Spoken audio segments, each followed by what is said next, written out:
예수를 믿고 나서 변화받은 사람들이 참으로 많습니다. 아니, 저를 포함해서 한 사람도 예외 없이 예수님을 진정으로 만나서 회개하고 예수님을 구세주로, 그리고 자신의 삶의 주인으로 영접하고 사는 사람들은 반드시 무엇인가 변했습니다. 고린도후서 5장 17절에 있는 말씀대로 새로운 피조물이 되었기 때문입니다.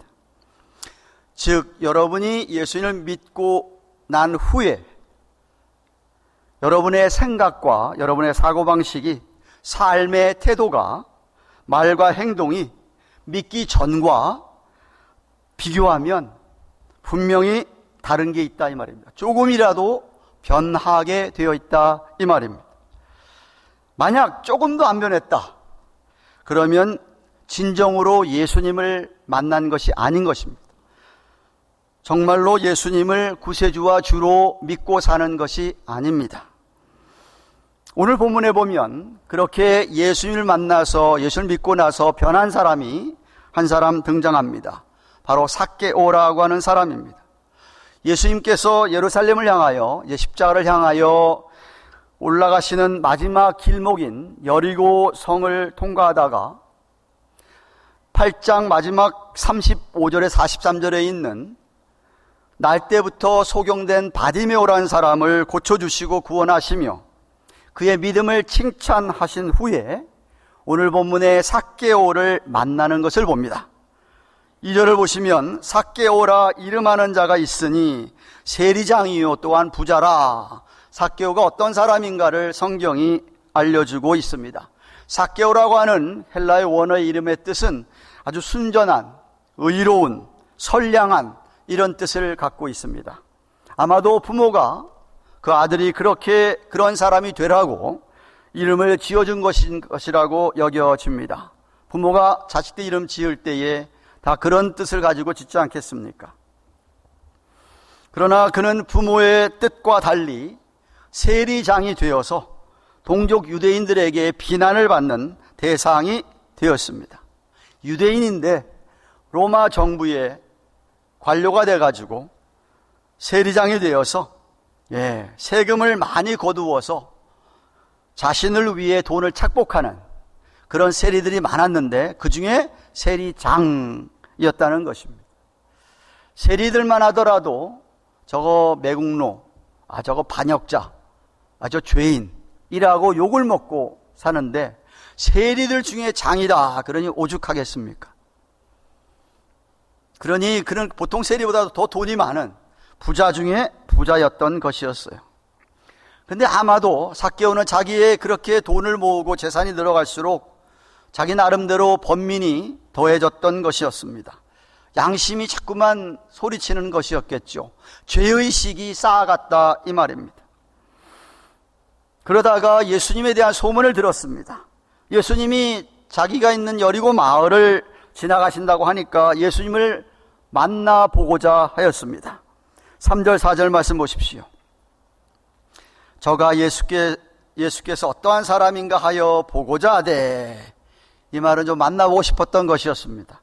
근데 자신은 키가 작고 사람이 많아 할 수 없어 앞으로 달려가 보기 위하여 뽕나무에 올라가니 이는 예수께서 그리로 지나가게 됨이로라고 하였습니다. 아마도 키가 그는 작았던 모양입니다.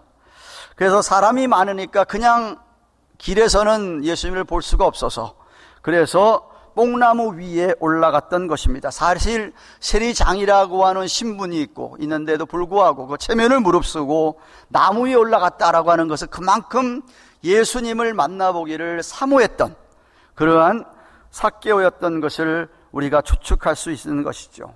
영혼의 갈증이 있었던 것입니다. 생수가 필요했던 것이죠. 그래서 그는 그렇게 뽕나무 위에 올라가서 예수님을 바라보았는데 차마 예수님을 부를 수는 없었습니다.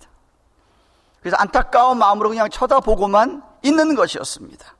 바로 그때 5절 6절 말씀 보시면 예수께서 그곳에 이르사, 뽕나무에 가까이 이르셨다 이 말이겠죠.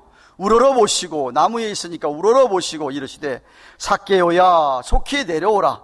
내가 오늘 네 집에 유하여야겠다 하시니 급히 내려와 즐거워하며 영접하거늘 라고 하였습니다.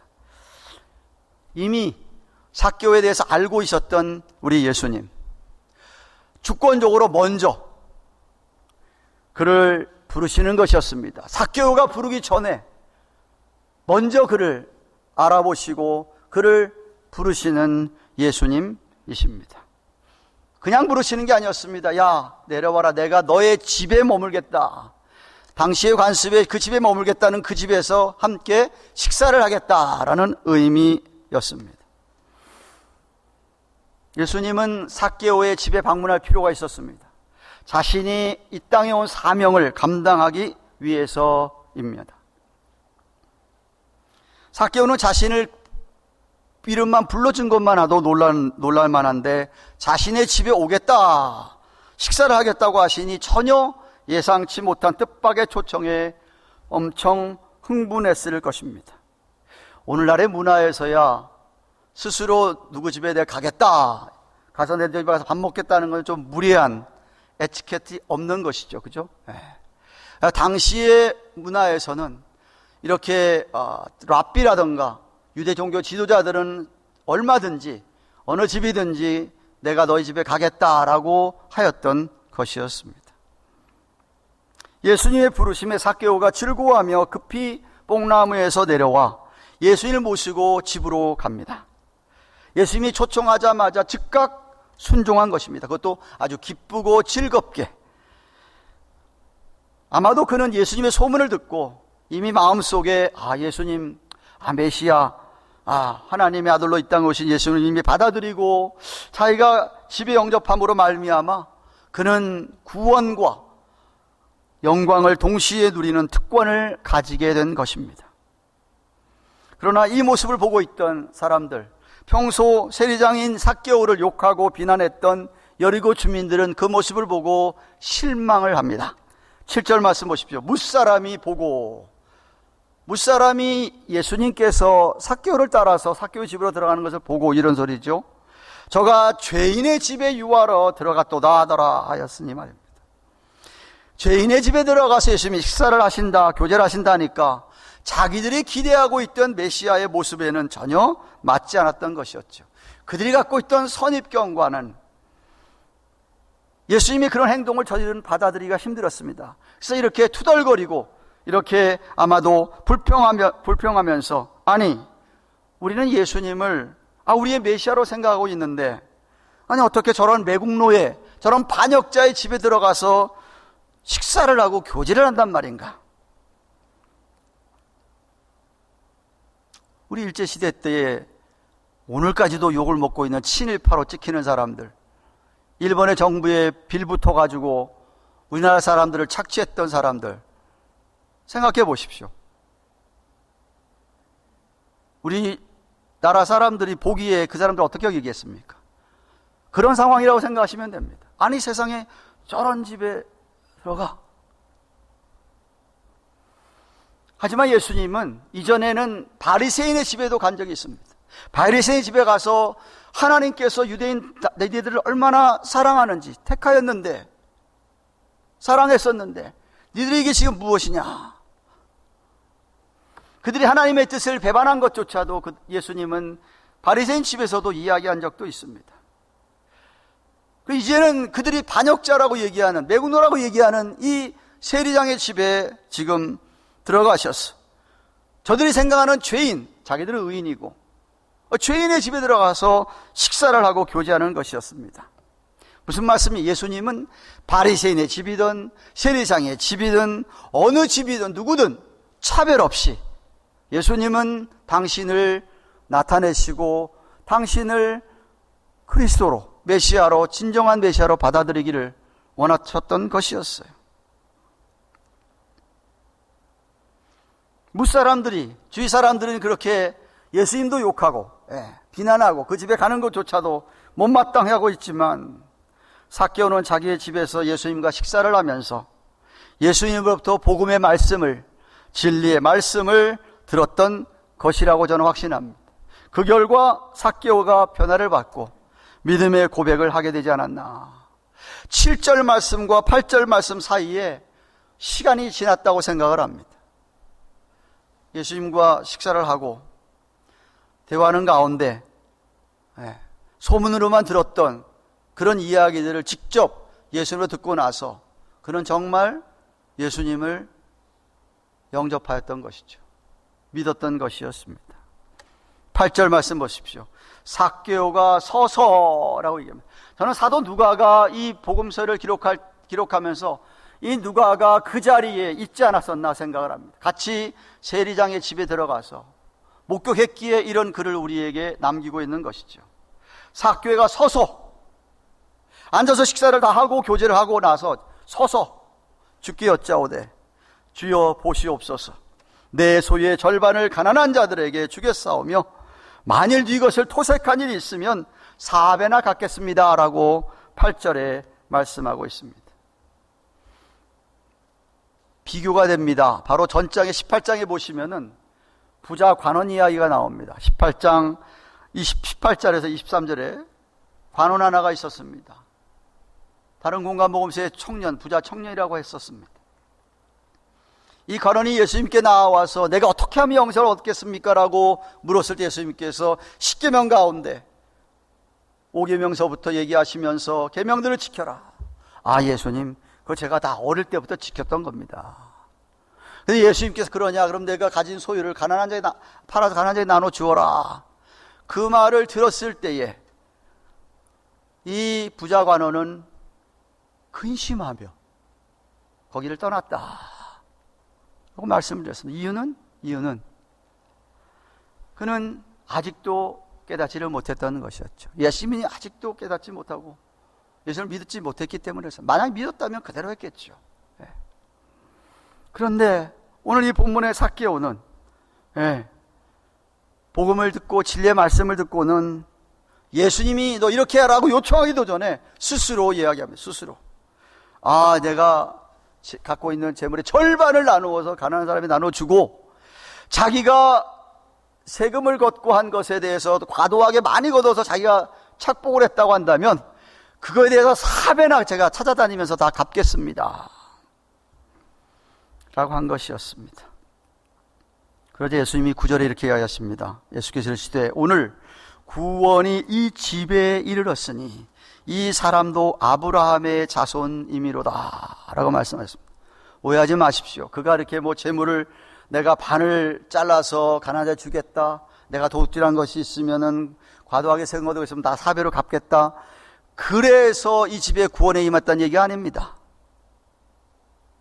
그가 예수를 믿어서 그런 고백을 하였기 때문에, 그래서 그 구원이 정말이기에 확실하기 때문에 구원이 집에 임했다라고 말씀하시는 것이었어요. 아브라함의 자손이라고 선언하고 있습니다.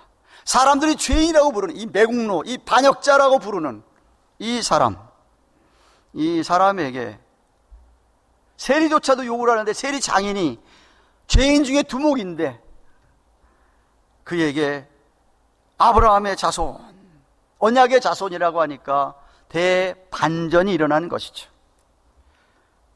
자기들은 의라고 생각하는 유대인들, 예수님의 진리의 말씀을 듣고도 예수님이 어떤 능력을 그동안 행했는지 기적도 다 보고서도 아직도 믿지를 못하는 유대 종교 지도자들이나 유대인들과 비교가 안 되는 거죠. 훨씬 낫죠. 아니, 훨씬 나은 정도가 아닙니다.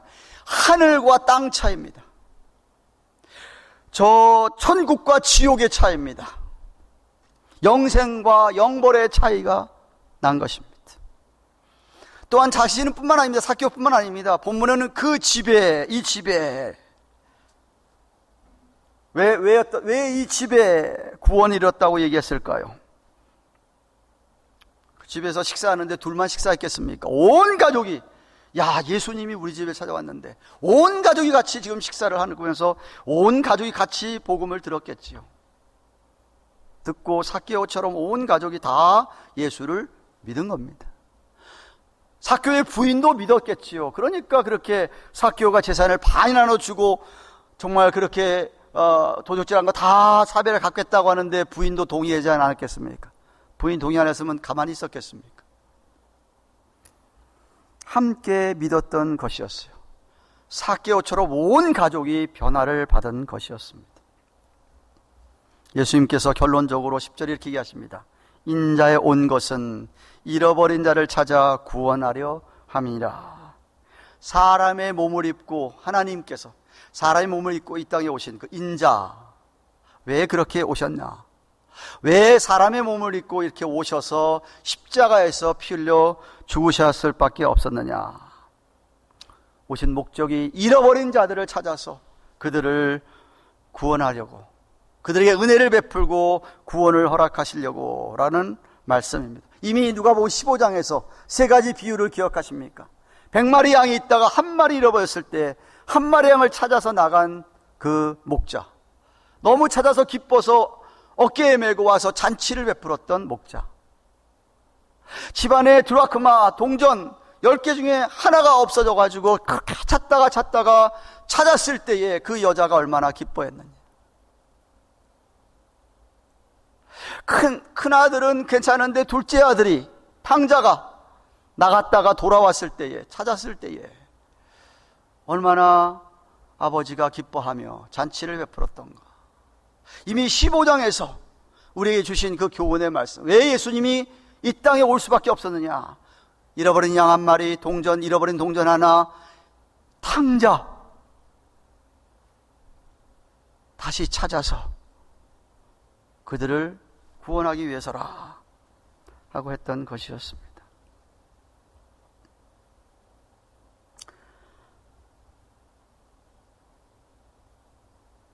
지난 주일에 아프가니스탄에서 엄청난 일이 있었습니다. 뉴스를 보셨죠? 그 영상 틀어주십시오. 그 미국이 갑자기 철수하는 바람에 미국이 큰 실수를 했다고 저는 생각을 합니다. 그런데 공군 수송기죠. 예. 수송기에 640명 정도가 저렇게 가장 메웠었습니다. 탈출하려고. 근데 그 가는 비행기에 붙잡아 타려고 하던 사람들, 매달려 있다가 죽은 사람들의 모습이 뉴스에 나왔었습니다. 보셨나요? 저 비행기에 타기만 하면 미국 가서 사는 겁니다. 아프리카에 사는 게 아니에요. 근데 저렇게 매달려 섰다가 떨어지고 하다가 공중에서 떨어진 사람이 5명이라고 합니다. 카메라에 잡힌 것만 2사람. 그것도 뭐 나중에 알기로 17살 난 유스 축구 선수라죠. 동그라미에 저기 잡힌 게 우리 눈에 잘 안 보이지만 떨어지는 사람입니다. 떨어져 죽었습니다.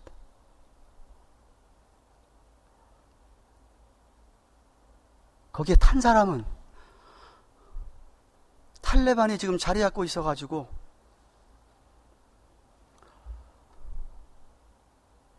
죽임을 당하는 사람들이었습니다. 깍짝같이 미국에 오려고 했던 것이에요. 그런데 죽었어요. 남은 사람들 가운데 많은 사람들이 죽고 있습니다. 선교사님들 총살당하는 장면을 제가 어느 분이 보내줘서 봤습니다. 비행기에 탄 사람과 못탄 사람, 천국과 지옥 차이입니다.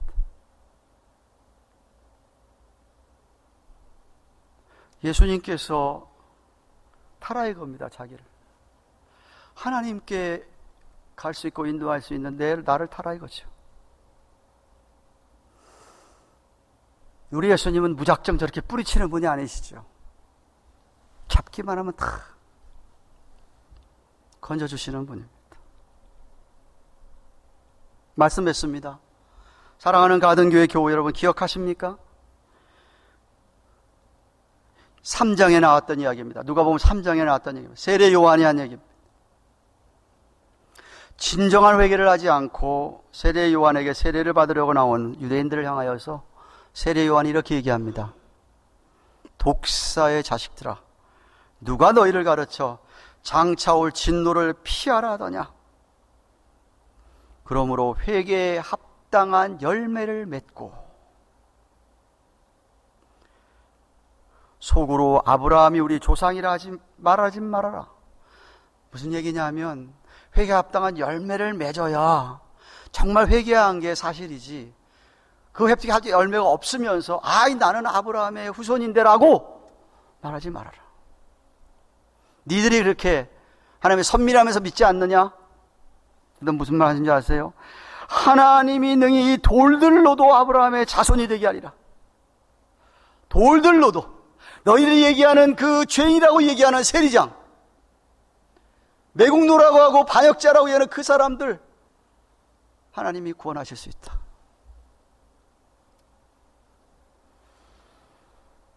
삭개오는 정말 진심으로 회개했기 때문에 열매가 드러난 거예요. 예수님, 내가 과거에 너무 잘못 살았군요. 믿는 사람이 이렇게 살면 안 되는데 내 가진 것 반을 다 주겠습니다. 훔치고 있으면은 사배로 갚아야지요. 그의 속사람이 바뀐 것이었습니다. 인격이 바뀐 것, 전인격적으로 변화를 받은 것이었습니다. 제가 서론에 언급했습니다. 만약 여러분들 가운데 진심으로 예수님을 만나가지고 회개하고 예수님을 구세주로 구주로 영접해서 변화를 받은 사람들, 변화를 정말 받았어야 될 사람들 이어야 합니다. 하나님의 주권적인 은혜로 말미암아 하나님의 자녀가 된 분들이라고 한다면 당연히 그런 모습이 보일 수밖에 없습니다. 2000여 년 내려오는 기독교 역사 가운데서 수천 수백만 명, 수억만 명이 그렇게 보였습니다. 예수님을 만나서 변화를 받고 하나의 나라를 위하여 살아간 수많은 증인들이 있습니다. 만나기 전과 만난 후에, 정말 예수님을 믿은 후에 마음이 달라지고 생각이 달라지고 태도와 생활 방식이 달라졌다 이 말입니다. 살아가는 이유가 달라졌습니다. 당연하지요. 예수님을 만났는데, 예수님을 만났는데 하나도 안 바뀌었다? 변하지 않았다? 진짜 만난 게 아닙니다. 당시에 바리새인들, 사두개인들, 서기관들, 유대 종교 지도자들처럼 예수님을 만났지요. 예수님과 대화도 나눴습니다. 제사 드렸지요, 성전에 가서. 그러나 그들은 복음을 깨달은 게 아니었습니다. 성령을 받지 못했습니다.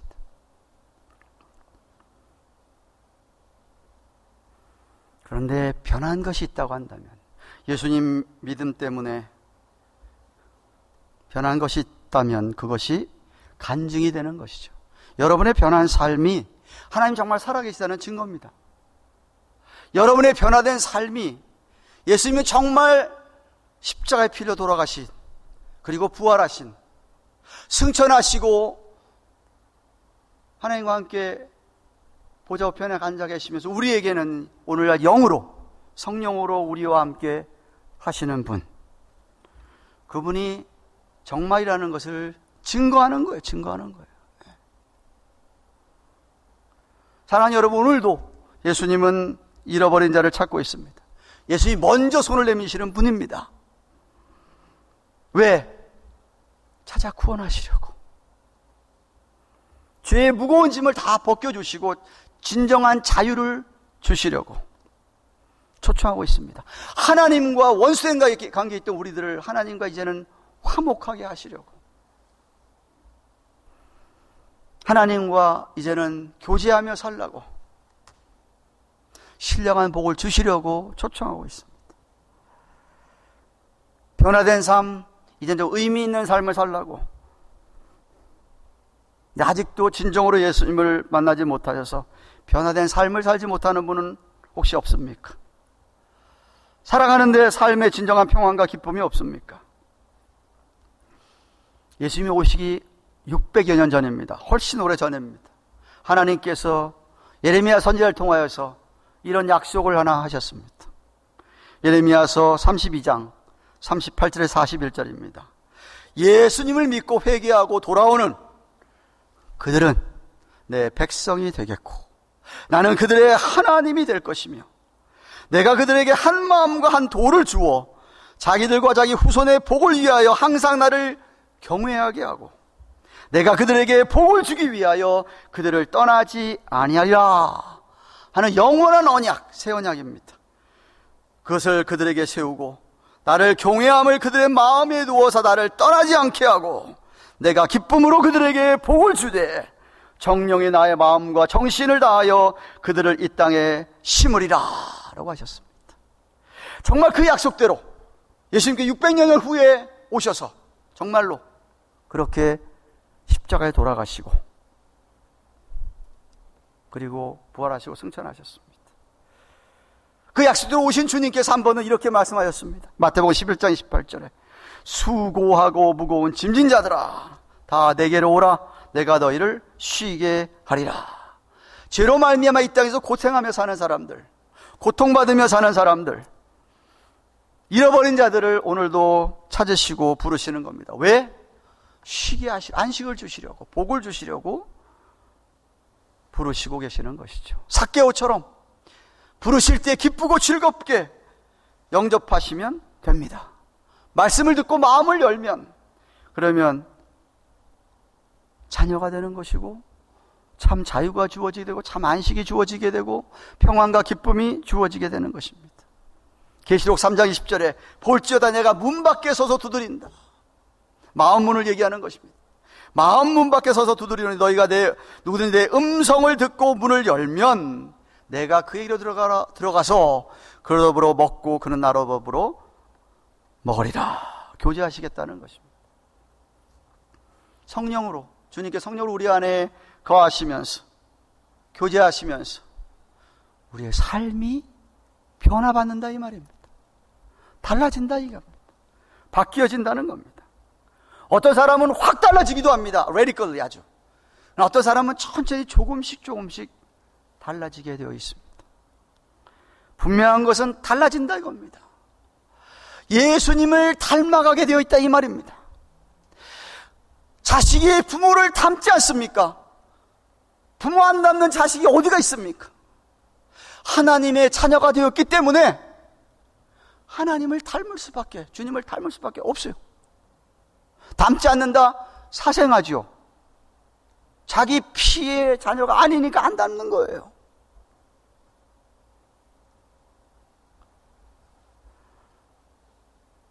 하나님을, 주님을 점점 닮아가면서 바뀌게 됩니다. 미움이 사랑으로. 전에는 시기 질투만 했었는데 이제는 오히려 시기 질투가 아니라 축복하는 사람으로. 원수까지도 전에는 절대 못했는데 이제는 원수까지도 용서하고 그들을 위해서 기도하라는 주님 말씀을 듣고 오히려 그들을 위해서 기도해 줄 수 있는 사람이 된다 이 말. 전에는 이기적으로 나만 위해 살다가 이제는 이게 나만 위해 사는 게 아니고 다른 사람을 위하여, 이웃을 위하여, 하나님 나라를 위하여, 하나님 영광을 위하여 살게 되어 있습니다. 인생의 대반전이 일어난다 이 말입니다. 삭개오처럼. 우리 모두가 그러한 변화된 삶, 이미 변화되었고 점점 더욱더 변화되어가는 그 우리 모두의 삶이 되기를 주님의 이름으로 축원합니다.